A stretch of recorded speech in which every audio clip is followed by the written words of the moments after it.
¿Qué tal, amigas y amigos de Voces Universitarias Televisión? Gracias por estar con nosotros. Nos encontramos aquí en el campus Chetumal, Bahía, de la Universidad Autónoma del Estado de Quintana Roo, en este seminario internacional Repensar el Caribe. Este seminario muy importante que realiza la licenciatura en Relaciones Internacionales y cada uno de los profesores e investigadores que la conforman. Y bueno, realmente nos da mucho gusto recibir aquí, esta su casa, que nunca la ha abandonado, a la doctora Ana Cervera Molina, quien es presidenta de la Asociación Mexicana de Estudios del Caribe. Pues bienvenida a esta tu casa, como siempre. Y bueno, platícanos un poquito, ¿qué es esto del repensar en el Caribe? Bienvenida.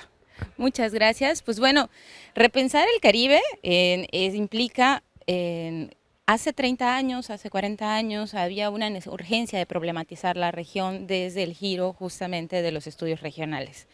Sin embargo, esto ha cambiado en estas 3 décadas y estamos ante la necesidad de volver a pensar el territorio desde el mismo territorio.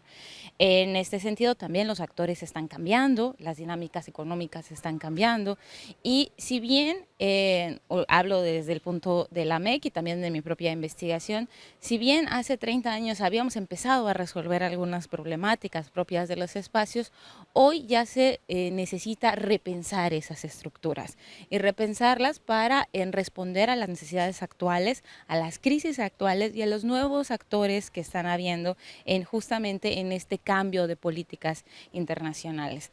El desplazamiento económico que se está viviendo hacia Asia es algo que definitivamente no podemos seguir ignorando del Caribe. El bloque asiático siempre fue un actor aparentemente menor, hoy ya no lo es, o sea, es uno de los grandes actores en Estados Unidos, que era uno de los grandes actores hace un tiempo, hoy ya presenta una estructura más debilitada. No quiere decir que hay que anularlo, pero sí más debilitada en este espacio.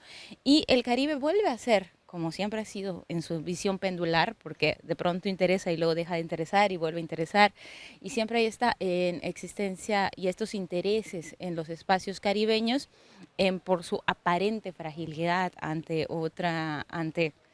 las diferentes potencias, pues el espacio caribeño vuelve a ser de interés para las discusiones internacionales.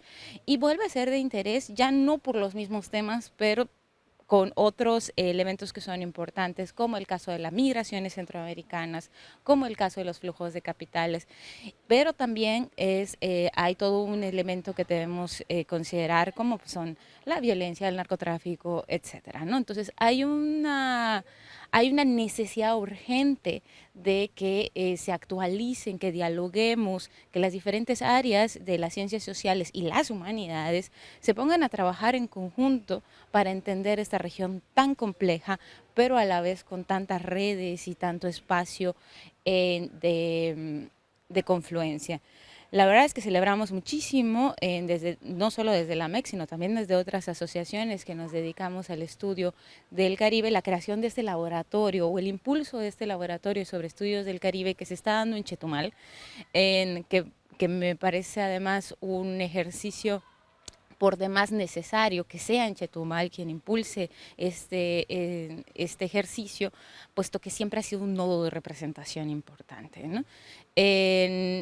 Al estar justamente en el medio de toda esta tensión del Caribe continental y al ser uno de los referentes más importantes del Caribe mexicano, ¿no? Y en este Caribe mexicano que también tenemos que volver a pensar y repensar.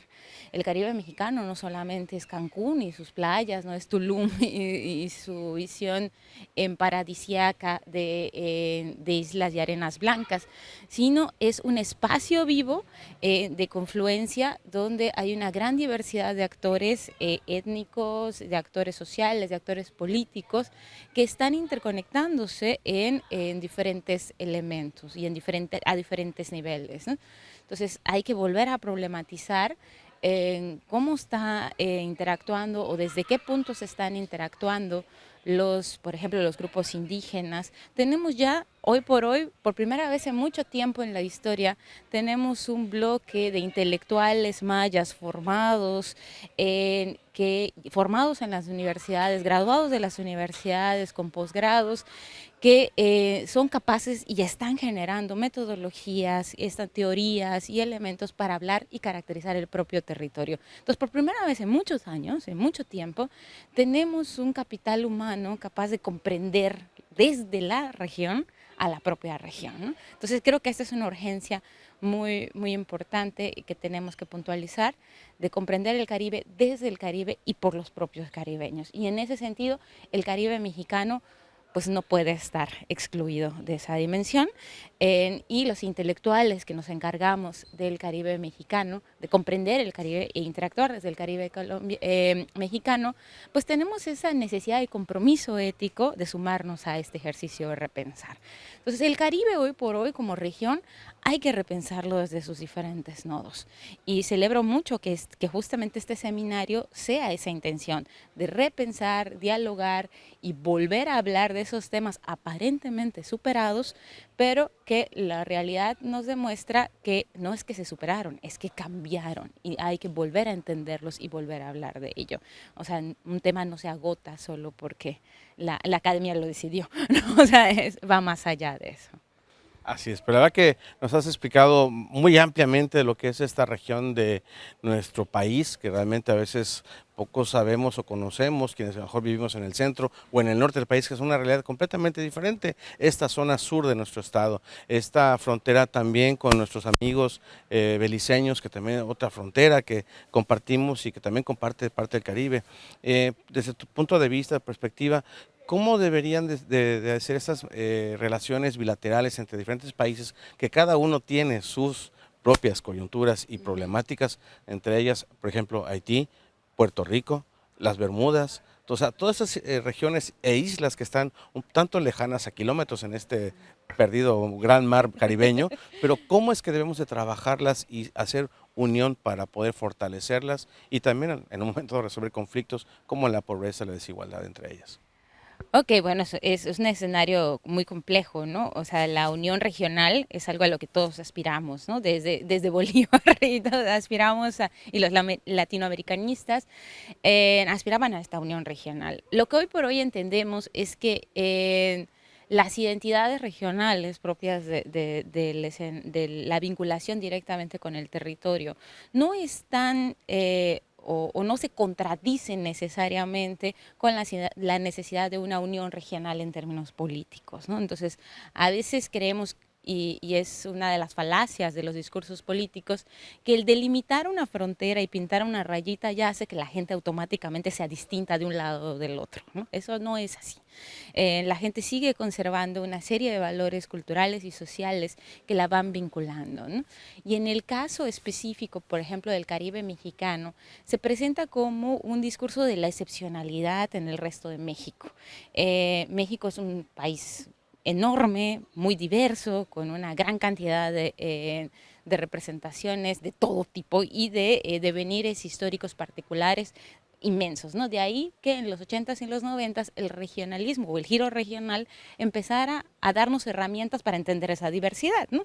No México, o sea, un solo México era imposible, o sea, por la extensión, por la diversidad, todo, era imposible. Entonces había que empezar a partirlo en pedacitos para poder entenderlo. Eso no quiere decir que se rompiera la unidad nacional, sino para comprender había que empezar a hacer estas pequeñas disecciones, ¿no?, de los espacios y empezar a dividir con el fin de comprender, administrar y ordenar este proceso, ¿no?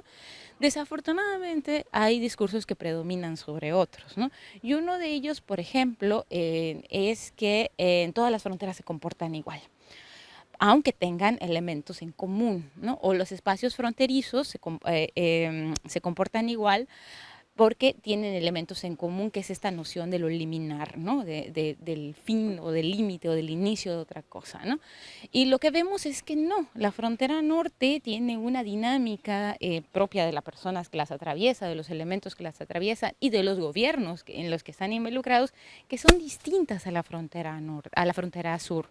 La frontera sur de México tiene otras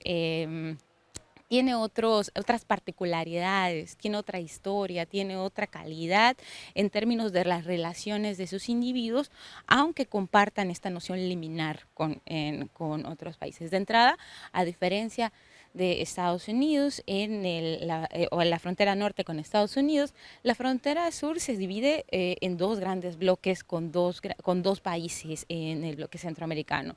Dos países muy diferentes entre sí, con condiciones históricas y sociales distintas entre sí, ¿no? O sea, Guatemala y Belice. Guatemala con sus particularidades y sus conflictos con México, de ahí los libros blancos y todos estos documentos, y Belice con su particularidad también hacia el bloque caribeño.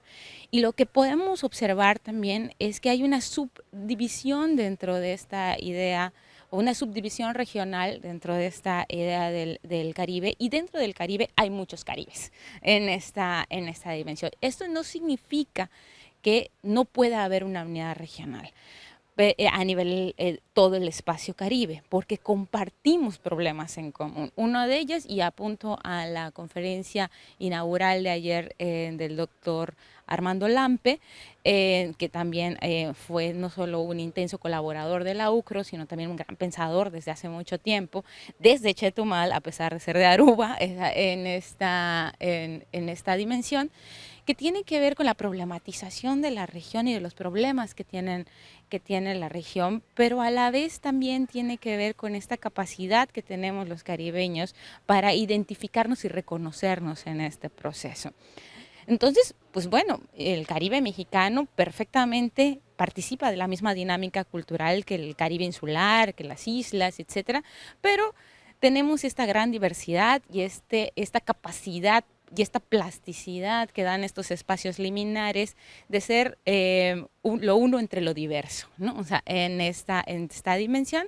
Entonces, pues hay una gran participación lingüística, hay una gran participación de los diferentes bloques afrodescendientes, asiáticos, indígenas. Entonces, bueno, esto nos permite como tener a la diferencia como la norma, o sea, en esta dimensión, y nos permite articularnos en un bloque regional que no por eso elimina las fronteras o elimina o homogeniza el proceso. El gran enemigo del Caribe es la búsqueda de la homogeneidad. O sea, en el momento en el que intentamos que todos nos parezcamos y que estamos igualitos, en ese momento empiezan los ejercicios de la violencia simbólicas, políticas, etcétera.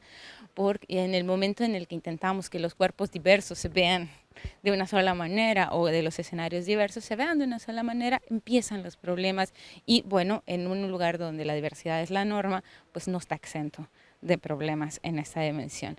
Entonces, ¿cómo abordarlo? Yo diría, o sea, todos somos Caribe y a la vez no todos somos Caribe. Todos somos Caribe en la medida en que abrazamos la diversidad del Caribe, pero a la vez no, porque no todos participamos de la dimensión del Caribe y comprenderlo a veces implica habitarlo.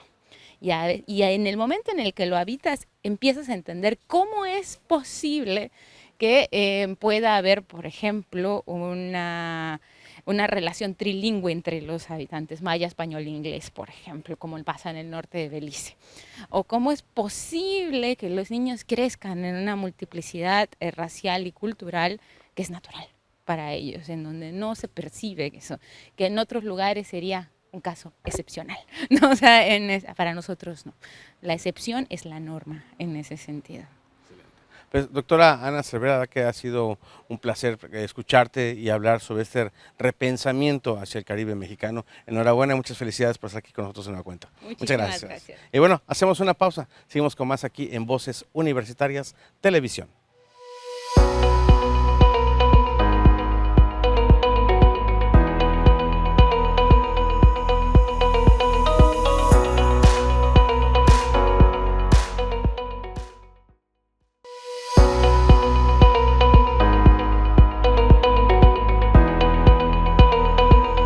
Y bien, amigas y amigos de Voces Universitarias Televisión, estamos aquí en el auditorio Yuri Norosov, donde se lleva a cabo este seminario internacional Repensar el Caribe. Y la verdad que estoy muy contento de entrevistar a dos grandes amigos, grandes profesores de la licenciatura en Relaciones Internacionales, a la doctora Yasmín Benítez y al doctor Rafael Romero Mayo. Bienvenidos a Voces Universitarias, los veo muy contentos. La verdad que nos ha dado mucho gusto saber cómo las ponencias, las conferencias han retroalimentado, han alimentado a lo que es esto que es Repensar el Caribe. ¿Cómo fue que nace esta idea de darle este giro a este, digamos, no seminario, sino cómo es Repensar el Caribe, doctora Yasmín? Bienvenida. Ay, muchas gracias. Pues bueno, todo surge a partir de que es la maestría en Ciencias Sociales aplicadas a los estudios regionales cumple 25 años en esta casa de estudios. Es el programa más emblemático, el más antiguo de la UCRO y el primero en estar en el padrón de excelencia de CONACYT. Entonces, uno de los grandes ejes, ¿no?, de estudios pues es el Caribe de la Universidad de Quintana Roo y particularmente este programa. Entonces, en el marco de este festejo, ustedes saben que año con año hemos hecho el Seminario Internacional de Verano Caribe, o Caribe y Centroamérica, y en esta ocasión, pues, concebimos que era como justo repensar tanto nuestros estudios como a la región en sí misma, por todas estas transformaciones que ha tenido a lo largo de estos 25 años que hemos hablado, y además la importancia que siempre ha tenido la región. En efecto. En ese mismo sentido, ¿quiénes han estado participando como conferencistas? ¿Cuáles han sido, digamos, estos puntos de convergencia y cuál es digamos, la parte medular de lo que pueden repensar en el Caribe? Bueno, pues el doctor Rafael y yo, que somos parte del comité académico del programa, pues convocamos a la universidad en su conjunto. La rectora de la universidad, pues muy animosa, pues nos apoya, ¿no? Bueno, el asunto es que habría que retomar a estos líderes del proyecto inicial. Entonces nos acompañan como conferencistas magistrales dos de los profesores que conformaron este programa hace 25 años, que es el doctor Johannes Merck, que ahorita está en Austria, y el doctor Armando Lampe, que está en Aruba, ¿no?, que ellos son fundadores de la universidad y del programa. Y bueno, ya de ahí hicimos la convocatoria más extensa. Nos acompaña gente de la Universidad de El Salvador, de la Universidad de Cartagena. Nuestro coorganizador es la Asociación Mexicana de Estudios del Caribe, la Universidad Michoacana San Nicolás de Hidalgo, la UNAM, muchas instancias de la UNAM. Entonces, bueno, logramos convocar 50 ponentes nacionales e internacionales de distintas instancias de la península de Yucatán, del país y del extranjero. Excelente. Y bueno, pues aparte también fundamental, como lo ha comentado la doctora Yasmín Benítez, pues está también el doctor Rafael Romero Mayo. Pues bienvenido a Voces Universitarias Televisión. Gracias. Y bueno, platícanos un poco sobre, bueno, cómo es nuestra frontera cercana con México, Belice, y todo esto que abre hacia el Caribe. Es parte del trabajo que tú tienes, en las ponencias que has compartido aquí a las y los jóvenes de Relaciones Internacionales. Bienvenido. Pues bueno, hay que partir de que todos estos elementos son construcciones sociales, construcciones políticas. La frontera surge como una necesidad para estabilizar la región, asociada a la guerra de castas, asociada a la relación de México con la entonces Honduras británica. Esta ilegalidad o irregularidad que existía, pues había que ponerle un límite, ahora sí que un límite, y a partir del Tratado Mariscal Spencer de 1893, pues se establece la frontera como un punto de control tanto para México como para Honduras británica, y acabar con, digamos, un diferendo que llevaba ya más de 50 años. El tema del Caribe, el Caribe es una frontera, pero hay que definirlo desde diferentes perspectivas, porque podemos hablar de muchos Caribes. O sea, no solamente el Caribe construido a partir del descubrimiento, o mal llamado descubrimiento, sino el Caribe a partir de sus características geomorfológicas, a partir de su proceso de construcción histórica, a partir de la interpretación que hacen diferentes especialistas, desde lo cultural, desde lo etnohistórico, desde el origen del lenguaje Caribe anglófono, Caribe holandés, Caribe francófono, o desde la perspectiva del nuevo imperio que se construyó en ese entonces, que es Estados Unidos, para establecer un control de la región para los intereses propios del imperio. No olvidar que pues también la construcción, cuando llegó España, cuando llegó Francia, Inglaterra, Holanda, pues también representaban intereses imperiales. Entonces el Caribe ha sido visto como un botín, digamos, Y el repensar el Caribe nos lleva a hacer una reflexión colectiva desde la academia para ver qué sigue, cuál es el impacto. Yo creo que incluso redimensionar al Caribe, porque la Universidad de Quintana Roo, sin hacer estudios del Caribe, pues no estaría cumpliendo con gran parte de la encomienda con la que fue creada. Entonces creo que ese es un espacio que se debe mantener, se debe apoyar, porque además nuestra función no es que sean los profesores que discutan entre ellos, sino que nuestros estudiantes aprendan de lo que están haciendo sus profesores y otros profesores en diferentes universidades. Sí, justamente creo que para allá va mi siguiente pregunta, un poquito más en estos conflictos que ha habido, por ejemplo, en Haití, sobre el tema de pues que están en un tema de prácticamente desconocer su gobierno, hay hambrunas, hay otras regiones que a lo mejor como Puerto Rico, que pertenece a otra parte de Estados Unidos, que vive a lo mejor muy bien, y otras islas que están muy alejadas, ¿no? Como Barbados, como otras, y ahora el tema con el Caribe en el tema de Colombia y demás, ¿no? Entonces, ¿cómo ven ustedes desde su perspectiva como docentes, como investigadores, hacia dónde van las investigaciones de estos temas? Bueno, históricamente el Caribe, tanto insular como continental, han vivido procesos de conflicto. Vas a olvidar, o digo eso, no olvidar, por ejemplo, el gobierno de los Duvalier, François y Jean-Claude en Haití, el Trujillato en Dominicana, o los conflictos en Centroamérica a partir de de la injerencia de Estados Unidos en los asuntos internos.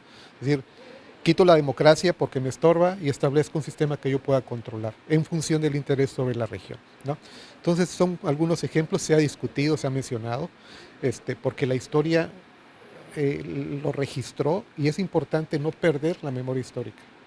En efecto, doctor Edwin Benítez, la revista Mexicana del Caribe ha sido parte también fundamental, ¿no? de mantener esos, trabajos de investigación de manera, pues, en un libro, en un sustento bibliográfico. ¿Cómo ha visto la evolución de esta revista y cómo van a lo mejor a apoyarse de otros, otros espacios para contribuir con las investigaciones en revistas indexadas o en otro lado? Bueno, pues sí, o sea, ciertamente la revista Mexicana del Caribe es un referente, o sea, en los estudios regionales. Y lo dicen todos los especialistas que uno va y consulta. En cualquier ámbito académico que se especialice en los estudios del Caribe, siempre va a ser parte de la bibliografía obligada. Ahora, bueno, pues la revista sigue, ¿no? O sea, sigue trabajando. Sí considero que la UCRO tiene que reforzar los esfuerzos, ahora reforzarlo, que impulsar, ¿no? Más esfuerzos para pues recuperar aquello que fue esta revista, pero también relanzarla y llegar a otros temas y otros centros de estudios es importantísimo, ¿no? Pero también la colaboración con otros medios académicos, ¿no? En donde estamos colaborando, pues eso es importante de destacar. Por ejemplo, estamos trabajando con la revista Caricen, o sea que aglutina a la Asociación Mexicana de Estudios del Caribe y a todos los caribeñistas, ¿no? Que deseen colaborar. Sería muy deseable que Caricen y la revista del Caribe pues hicieran contactos y colaboración. Y bueno, en el ámbito de este evento, nosotros tenemos pensado, bueno, y ya acordado, desde la convocatoria que vamos a emitir no ya emitimos la convocatoria, pero vamos a sacar una publicación indexada con los trabajos pues que pasen todos los dictámenes y demás, y va a ser en coedición con la Asociación Mexicana de Estudios del Caribe, y ya después pues les estaremos llamando cuando ese trabajo ya esté pues saliendo de la prensa, de la imprenta. Excelente, muy bien. Doctor Romero Mayo, más para finalizar esta parte de la entrevista, los estudiantes, la parte fundamental de esta universidad y de muchos estudios que pueden realizar, ¿cuál sería su mensaje para ellas y ellos? Pensando en ellos precisamente es que decidimos hacer este evento. Ya lo comentaba la doctora Benítez, a partir de conmemorar 25 años de la maestría, pero decidimos abrirlo porque nuestros estudiantes tienen que saber dónde están parados.